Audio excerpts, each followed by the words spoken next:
გამარჯობა, დღეს მინდა მოგიყვეთ, როგორ შეიძლება დავამატოთ ახალი მომხმარებელი ჩვენს WordPress საიტზე. და აგიხსნით, რისთვის შეიძლება ეს იყოს საჭირო. მოკლედ, გადავიდეთ მართვის პანელზე, მომხმარებლების განყოფილებაში user-ს აწერია. შეგვიძლია ყველა user-ის ნახვა ან ახლის დამატება. გადავიდეთ, შევხედოთ მაინც ყველა user-ს. ვხედავთ, რომ აქ გვაქვს ესეთი user-ი. დავაკლიკოთ add user და უკვე გადავდივართ ახალი user-ის დამატების პროცედურას გავდივართ. დავარქვათ სახელი, ამ შემთხვევაში ეს იყოს დავუშვათ test user-ი, მაგრამ თქვენ არასდროს არ დაარქვათ არც test-ი, არც admin-ი, root-ი, ადმინისტრატორი, ესეთი გავრცელებული სახელები, სტანდარტული გავრცელებული სახელები, რომელსაც მერე ბოტები და ჰაკერები საიტის გასატეხად იყენებენ. რაც უფრო რთული იქნება სახელი, რაც უფრო რთული იქნება password-ი, მით უფრო მეტი შანსია, რომ თქვენი საიტი ვერ გატეხონ. თუმცა, რა თქმა უნდა, მარტო ეს არ არის დაცვის მექანიზმი, მაგრამ ერთ-ერთი დამაბრკოლებელი და ერთ-ერთი ხელის შემშლელი არის ეს, რომ რთული username-ი და რთული password-ი. შემდეგ აქ ჩავწერთ mails, დავუშვათ ესეთი მეილი იყოს, სახელი გვარი სურვილისამებრ, ვებსაიტი, password-ი, რაც შეიძლება რთული, აქვე წერს დავუშვათ რამდენად რთულია password-ი, რამდენად medium-ი და დავუშვათ მარტივი არის რა. მარტივი არასდროს არ დააყენოთ, რაც შეიძლება რთული password-ები დააყენეთ. აგერ აქვე აქვს password-ის გენერატორი. არავითარ შემთხვევაში არსად არ დააგენერიროთ password-ი რომელიმე საიტზე არის ესეთი სერვისებიც და მე ვიტყვი, რომ ძალიან დიდი რისკი არის, რომ დაიმახსოვრონ და ეს password-ი სადმე თქვენს გამოიყენონ და იმათაც თქვენ წინააღმდეგ გამოიყენონ.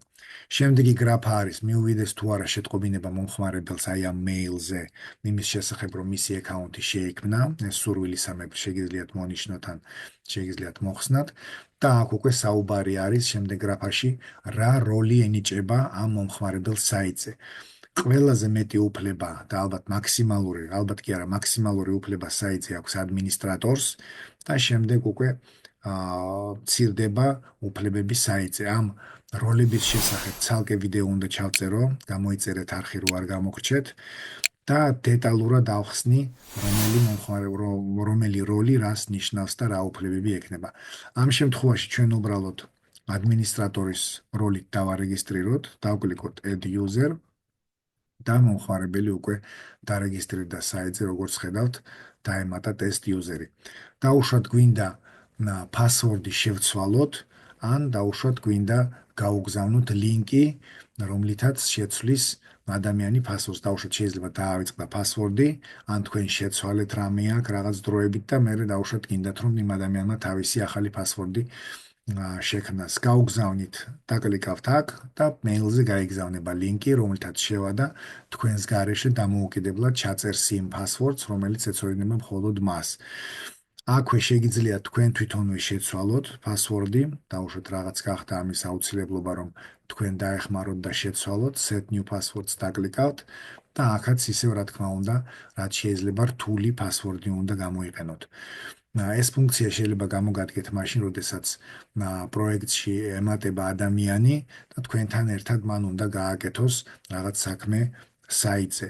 ან იმ შემთხვევაში, როდესაც დავუშვათ აბარებთ პროექტს თავის საიტის მფლობელს და გინდათ, რომ მან თვითონ შეცვალოს ეს password-ი საიტზე, თვითონ დაამატოს user-ები, თვითონ შეცვალოს რაღაცა დეტალები ესეთი, ეს ვიდეოც გამოადგება და აუცილებლად გამოაგზავნეთ და ეს ფუნქციაც მაგისთვის არის შექმნილი.